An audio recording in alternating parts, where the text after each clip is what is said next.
संविधान निर्माता डॉक्टर भीमराव अंबेडकर जी की जयंती हर वर्ष 14 अप्रैल को मनाई जाती है। वहीं बाबा साहेब का आगरा से गहरा नाता रहा था। दरअसल उन्होंने आखिरी दिनों में बौद्ध धर्म अपनाने से पहले आगरा की यात्रा की थी। वह 1956 में आगरा आए थे और आगरा के रामलीला मैदान में उन्होंने ऐतिहासिक भाषण भी दिया था। ये मौका था आगरा के रामलीला मैदान में 18 मार्च 1956 को अनुसूचित जाति फेडरेशन के 15वें अधिवेशन में शिरकत करने का, और इसी मैदान में उन्होंने अपना ऐतिहासिक भाषण भी दिया था। इसके अलावा आगरा बिजलीघर बौद्ध विहार चक्की पाट पर बाबा साहेब अम्बेडकर की अस्थियां एक कलश में आज भी रखी हुई हैं, जिन्हें 14 अप्रैल और बाबा साहेब के परिनिर्वाण दिवस के मौके पर लोगों के सामने रखा जाता है। आगरा से हरिकांत शर्मा की रिपोर्ट। उसका मूल कारण यह है कि बाबा साहब 2 बार आगरा में आए।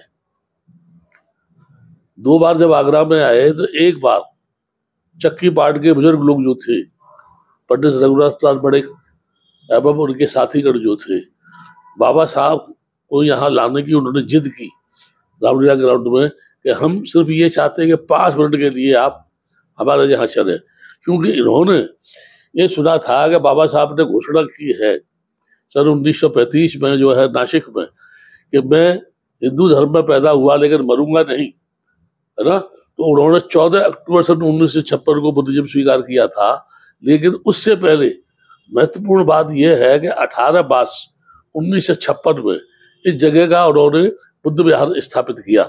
लेकिन ये बुद्ध विहार जो अभी दिखाई देता है, इस बुद्ध विहार से उस स्थापना से कोई संबंध नहीं है। जब ये बुद्ध विहार वहां बना तो इसमें 3 बीच में बुद्ध विहार था, एक साइड में लाइब्रेरी कमरा था, इधर वाले कमरे में बंदे ज्ञान रत्न रहते थे। लेकिन बाद में इस विवाद के कारण चलते इस बुद्ध विहार को वहां से तोड़ा गया और ये बुद्ध विहार यहाँ स्थापित किया गया, जिसका गुरशुंगे श्रीलंका के जो कमिश्नर थे उन्होंने इसका उद्घाटन किया। तो मैं ये कह सकता हूँ कि मूलतः जिस बुद्ध विहार की उन्होंने स्थापना की थी वो बुद्ध विहार वो था जो तोड़ दिया गया। लेकिन फिर भी जिस बुद्ध विहार की उन्होंने स्थापना की, ये उसका एक तरीके से ये कह सकते हैं कि उसका रूप है, लेकिन इसको रूपांतर कह सकते हैं हम।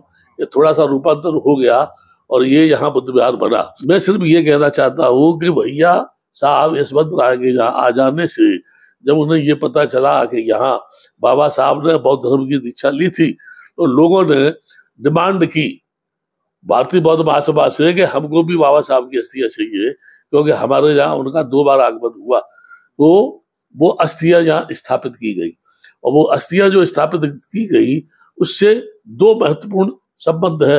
एक तो भारत के लोग कोने कोने से जो यहाँ आते हैं उनकी अस्थियों का दर्शन करते हैं। दूसरा ये कि वो यशवंत राय अम्बेडकर द्वारा दी गई अस्थियां हैं जो यहाँ स्थापित है।